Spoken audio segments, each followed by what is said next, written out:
Chandu the Magician.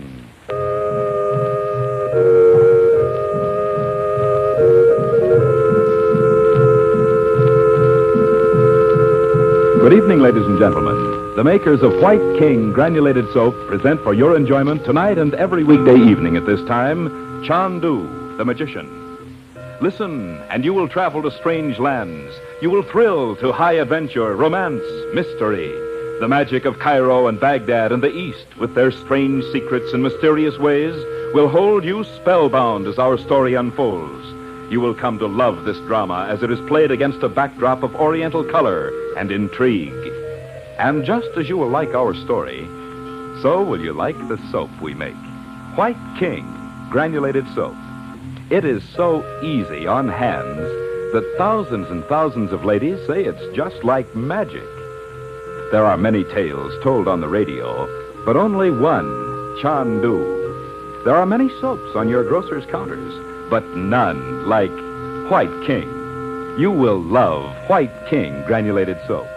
And when you buy White King tomorrow, save the box top and tell your friends to save White King box tops too.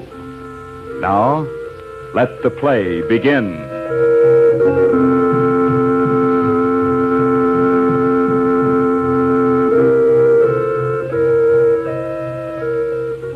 In response to an urgent message from Princess Nagi, Frank Chandler and the Regents embark late at night in a sailboat for a small native village up the Nile from Cairo. As they land, they encounter Abdullah, an Arab, who proves to be the storyteller Dorothy, Betty, and Bob had met in the Cairo bazaar. He was then wearing a ring belonging to Dorothy's husband, missing for 9 years and long believed to be dead. As Chandler questions the man, he abruptly turns and disappears in the darkness. A few moments later, in the strangely black and silent village, Chandler locates the hut where Princess Nagi was to meet them, but it is empty. No sound can be heard but the ominous howling of a dog. Chandu the Magician.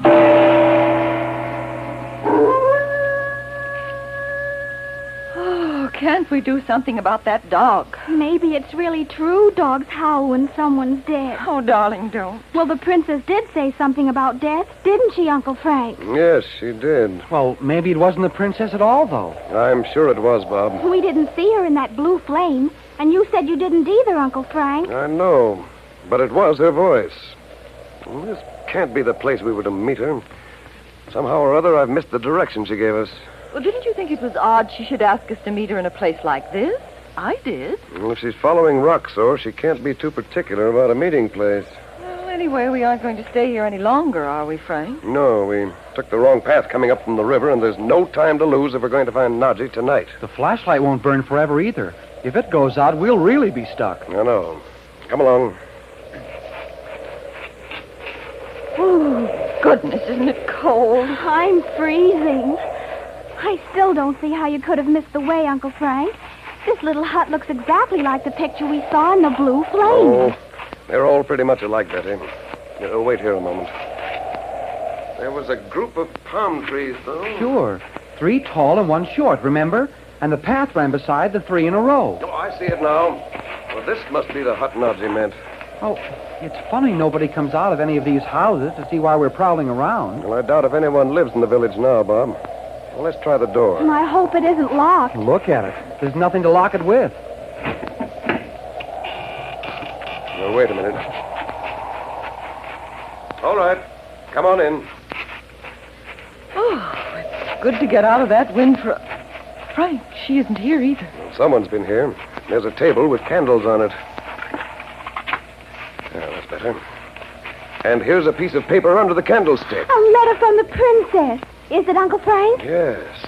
At last we're on the right track. Oh, read it, read it. Chandu, I have suddenly learned that a man whom I believe to be Roxor himself is somewhere near this place. I must go in search of him at once. Too much depends on our defeating him to delay one moment. You will understand. What does that mean, Uncle Frank? Do you know? Yes. There is no place more probable for him to conceal himself than in the small pyramid, the one of which you know. For the sake of the cause for which we both work, join me at once. You will find 4 donkeys in the room next to this. They are yours. In the name of the Lotus, I sign myself Nagi. Donkeys? Well, let's see if there really are. Oh, duck your head, Bob. That door Oh, I is... see it. Oh, they're here all right.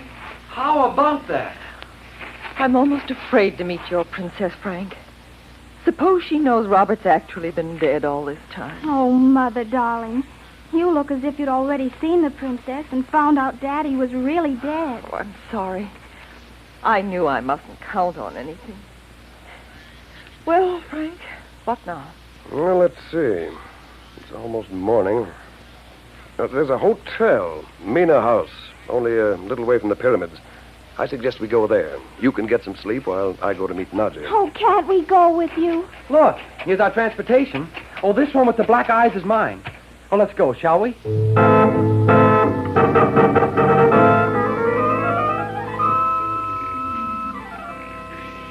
I don't care what you say, Bob.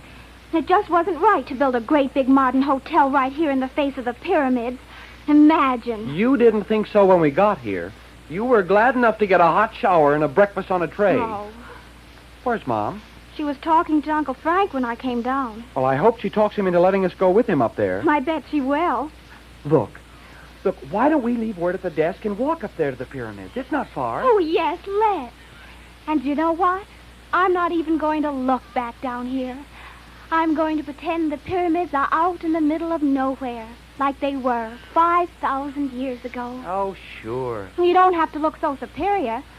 I can just hear Napoleon if he came here now. 20 centuries looked down upon you and your golf course and lavender sheep. So it's not picturesque enough to suit you, huh, Betty? No, it certainly isn't. Oh, Mother, you look wonderful. Nobody'd ever know you'd been up all night. Oh, I'm glad of that. Frank, when will the car be here? Any minute now, Dot. Bob and I are going to walk up to the pyramids. Oh, you better leave your coat here, Bets. I bet it's going to be hot soon. Now, just a minute before you start making plans like that. And Uncle Frank, I just thought of something. How did it happen that our trunks were waiting for us here when we left them in Cairo? I've been meaning to ask that too, Frank. Only I thought... You ought to know the answer, Mom. Uncle Frank whipped him here through the air, like that marble column they showed us in Cairo. What? Which one was that? Oh, it was inside a little iron fence all by itself. And a man told us it was in Rome at first, and Mohammed said the magic word or something, and boom, it was in Cairo. Oh, yes, I remember that story now. And maybe it was true. But your luggage came out here in an ordinary car. Then you knew all the time we were coming here. No, but I admit I wasn't quite frank with you. That's all. Well, I'm glad to hear it was nothing more. I wish you'd get over the feeling there's anything ghostly about the things I learned in India, Dot. There isn't, you know. I know you say there isn't, but you'll just have to give me time, Frank. And let's not say any more about it now. Just as you like. But if you'll just accept it... I do try. Oh, there's a car over there. Is it ours, do you suppose? I can't imagine anyone else starting out at this hour. Come along, kids. But Uncle Frank. And let's hear no more about your walking up to the pyramids. We're all going together. Oh, gee. No, we don't want anyone else getting lost. And we'll drive up to the top of the plateau and walk from there. The sand's deep, but it isn't far to the small pyramid where we're going. Why did they have small ones? Well, for the wives and daughters of the king sometimes, Betty. But some of the pyramids were never used at all, as far as anyone knows. Oh, I see. You are the Frank Chandler? That's right. Now, go on, Betty. Get in, sleepyhead. You don't realize this is the very first time I've ever stayed up all night. Handy waist. All right, driver. You take dragoman guide to show you pyramids? My brother is very good dragoman. No, thanks. We don't need one. Go on. My brother is very good. Knows all about pyramids. Not charged too much. No, and we're in a hurry. My brother was in Valley of Kings when Tutankhamun's tomb was opened. He will tell you. Drive on. Or we'll get out and send for another car. I was Bendy. What was all that for? Well, the usual routine over here, Bob. You'll find that out. Frank, is it true that the ancient Egyptians held secret rites in the pyramids? Why, where did you hear that, Dot? Oh, I don't know. I must have read it somewhere. Well, some people say that even today esoteric ceremonies are practiced, but What kind of ceremonies? we'll say secret then. I hope it's true. Think of a ceremony in a room thousands of years old. Oh, nuts. They're just plain rooms, aren't they, Uncle Frank? Some of them are.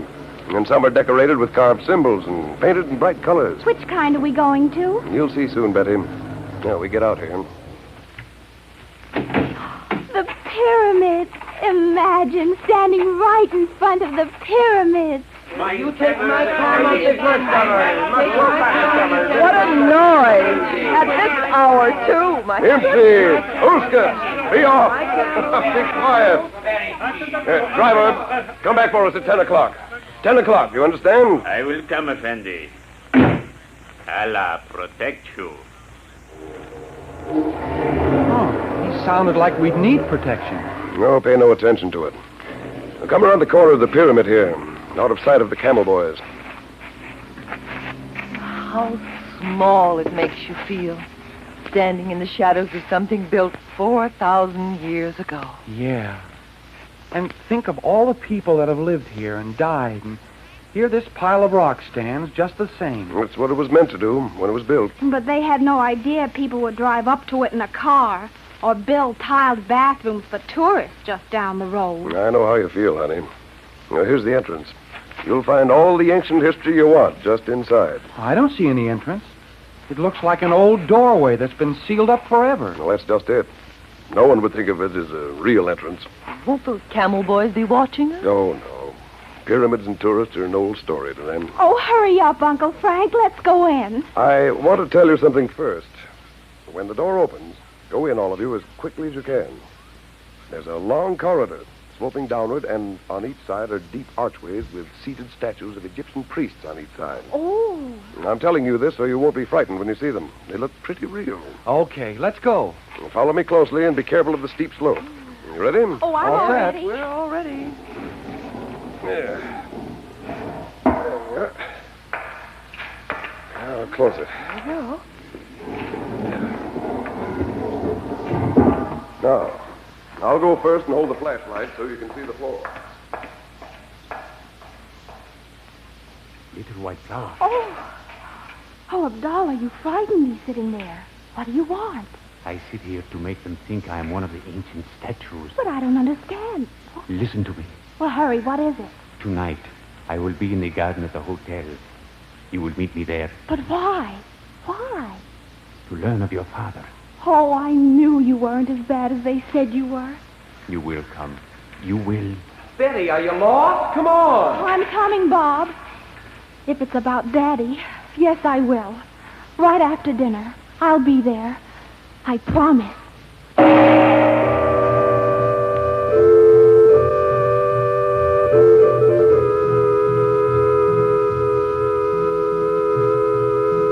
We pause before we say good evening to suggest that you and your family listen to Chandu every weekday evening at this time. Travel with us to strange places and faraway lands and thrill with Dorothy Reagent and her children, Betty and Bob, as they're plunged into the mystery and intrigue of Egypt and the Near East. And, of course, we'd like to have you use the soap we make. White King granulated soap. You'll love White King. Anything that can be washed may be washed with White King, with safety to fabrics and colors, kindness to your lovely hands, the only hands you'll ever have. So on your radio, remember Chandu The Magician every weekday evening at this time. And at your grocer's, remember White King granulated soap. No other soap is like it. You'll say no other soap has ever done your work so well. Good night.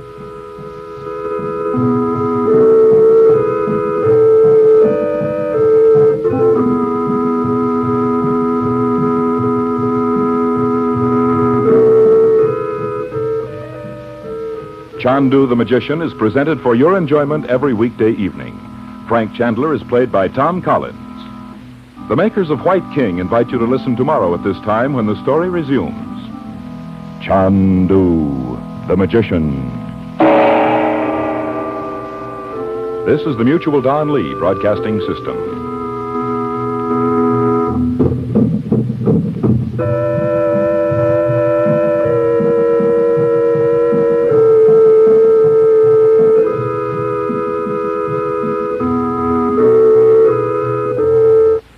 Visit our website at oldtimeradiopage.com for more shows on CD and cassette. If you see something on the website you'd like to hear, email us at podcast@oldtimeradiopage.com and let us know. We'll see if we can get it on for you. See you next time for more Old Time Radio. Chandu the Magician.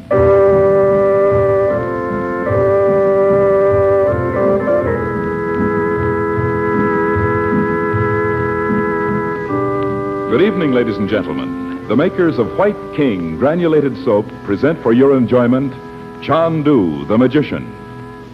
Before our play begins, we would like to take a moment, and I mean just a brief moment, to say something that will help those who have clothes to wash. Our suggestion is that you use White King granulated soap. Put White King in your washing machine. If your husband happens to do heavy, dirty work, if his overalls and jumpers and work shirts have made you work and washing trouble, you'll not only like what White King does, you'll say, I love that soap. And your hands, the hands you'd like to keep young and lovely, how kind White King will be to them. The only hands you'll ever have. And listen, save White King box tops. You're going to want them for something you're going to hear about on this program. Well, the moment is up. Now, on with Chandu the Magician.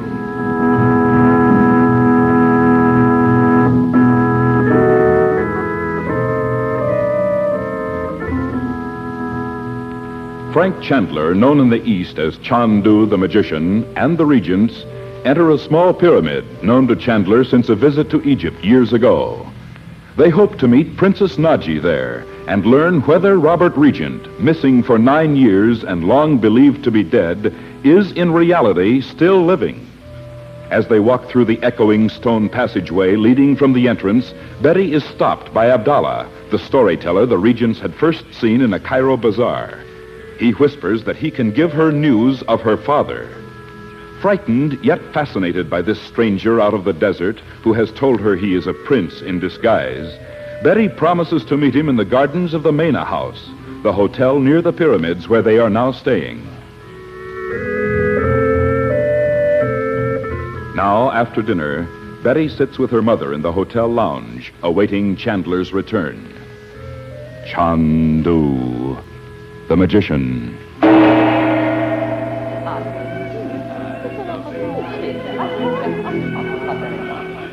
I love the music over here, don't you, Mother? It's so different from ours. Maybe we can find some records to take home when we go. Oh, I'd love that. Where did Bob go? Upstairs to bed. He was so sleepy after being up all night last night. Aren't you? Oh, I'm not sleepy at all. But why don't you go up if you want to? You don't have to sit here with me. Oh, I want to wait for Uncle Frank. Well, I'll tell him where you are. No, dear. Well, how could I sleep knowing he may bring back some word about your father? I guess you think Bob and I are pretty hard-hearted about Daddy. Oh, darling. I know you can hardly remember him. We know how you feel, though. And so does Uncle Frank. So why would he send us back here without even seeing the princess? Well, I don't know. It would be pretty grim if Uncle Frank brought Daddy back here, and we didn't even know him. Oh, don't say that. Don't you want to listen to this? Yes. Look at that enormous Moroccan drummer, Mother. Isn't he terrific?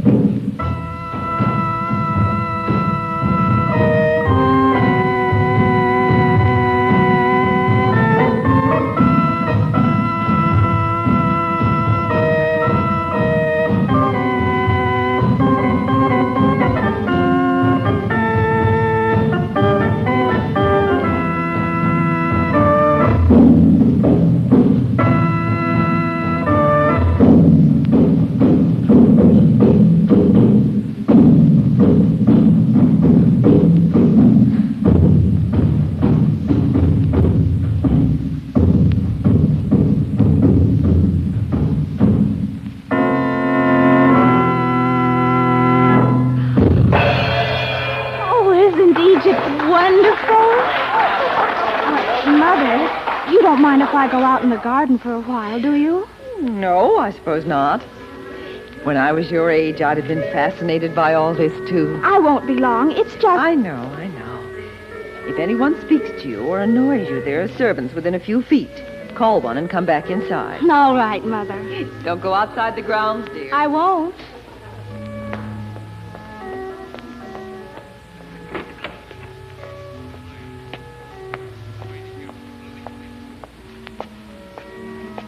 Ah, you did come to meet me. Abdullah! You always scare me to death popping out of nowhere. Where are you? I can't even see you. Beside the pomegranate tree. Darkness is kind to Abdullah.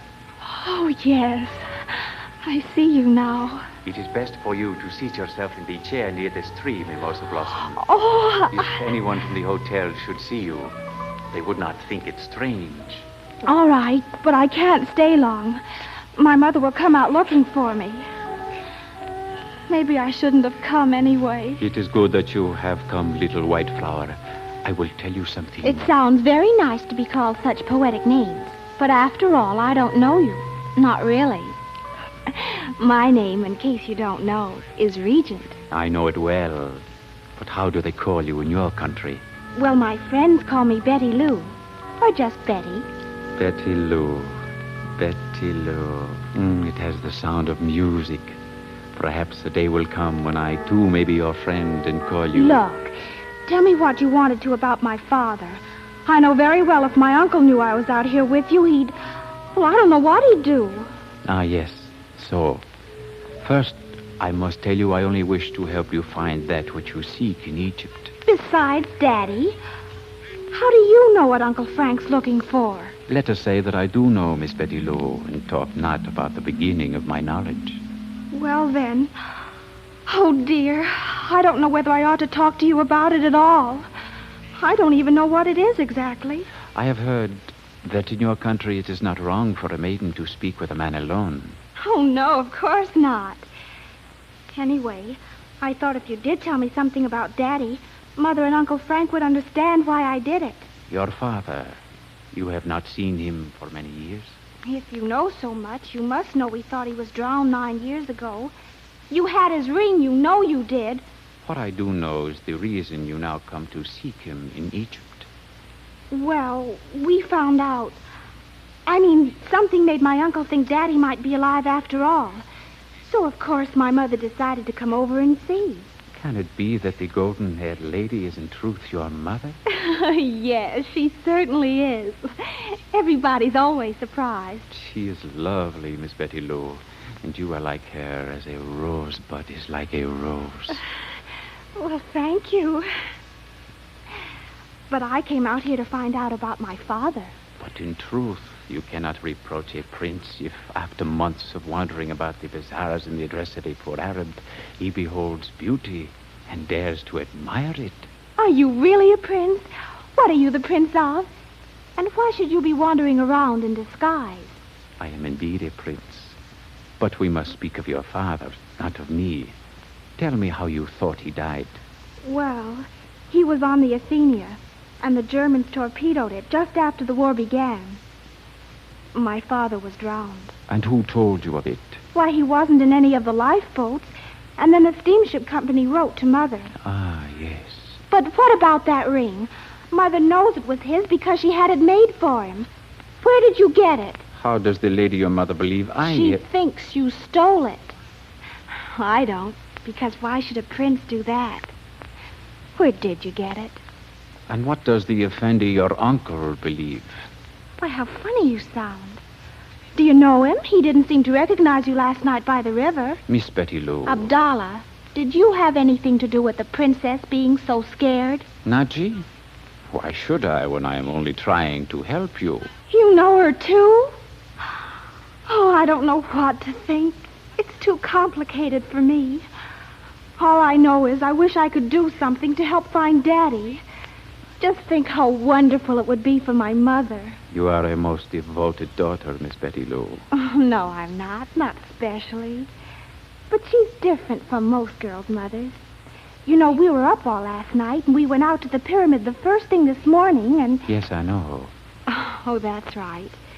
Well, she hasn't said a word about being tired. She's not cross or anything. And she'd start out right now, anywhere, if she thought she'd find my father. To find herself once more a wife, not a widow. Look, Abdullah, I have to go in. Tell me how you can help us. In one moment. Has the Effendi, your uncle, come here only to seek your father? Or is there something more? I ask only that I may serve you, mimosa flower. Why, I... Trust me, Miss Betty Lou. Would a prince betray the secret of a friend? Oh, no, I'm sure you wouldn't. Or why would you go to all this trouble? But you see... Still you do not believe. It is the sorrow of my life that I must walk where no one understands. Nowhere is one who believes in me. Alice, and that such loneliness may never be yours, little white rose. Oh, Abdullah, it must be dreadful. But you know it wouldn't be right for me to tell you. Uncle Frank made us promise not to. I do believe in you. It's not that. Then there is something more in the mind of Chandu than the finding of your father. You said you already knew that. It is the drawings and perhaps something more. I can't tell you, Abdullah. Please don't think I don't appreciate your wanting to help us. Bismillah, so be it. Maybe when we've known you longer, Uncle Frank might tell you himself. Especially if we find my father. So tell me about him. You would come with me What? Where? into the desert. Is he alive? Really? I do not know your honored father's face. But you do think it's my father. Why else would I have come to you? You mean you want me to identify him? Because if that's it, you could take my uncle. He hasn't seen him for a long time, but he'd know him. I'm sure he would. You have seen for yourself that your uncle will not trust me. I have nothing to make him know I speak the truth. Yes, you have. That ring. Abdullah, if you expect me to trust you, why don't you trust me about that? It is because of the ring I dared to ask you to go with me, Betty Lou. You alone, with a heart of innocence, have listened and believed. But don't you see... When you have brought your father to those who love him, your mother and Chandu will forgive this secrecy. Oh, yes, I know they will. But you don't want to go tonight. I know I couldn't do that. Tomorrow? Well, yes, that's it. My uncle is sure to go out to the pyramid again. You know this? Well, not for sure. But there's something about that pyramid. Something secret, I mean. He's been there lots of times. Anyway, if he found the princess today... Oh, it'll be all right. And you will go with me? Yes, I will. Then listen well, little white rose. You will pretend an illness and remain here at the hotel. I will come for you with warm clothing for the desert, and then...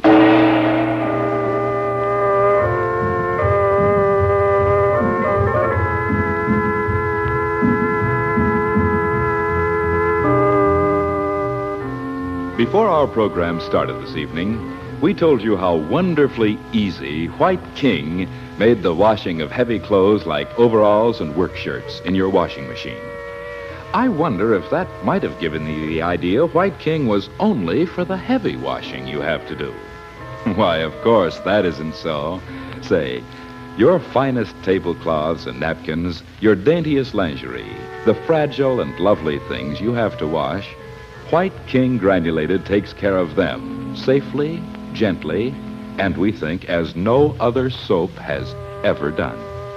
There are reasons, of course, but aren't you kind of tired of hearing reasons all day long? Millions and millions and millions of packages of White King are sold. Each means that some lady has found this soap the one that helps her most. Listen, we say you'll like it. No, we'll say more than that. You'll love White King. Until tomorrow night, when perhaps you have tried White King, good night.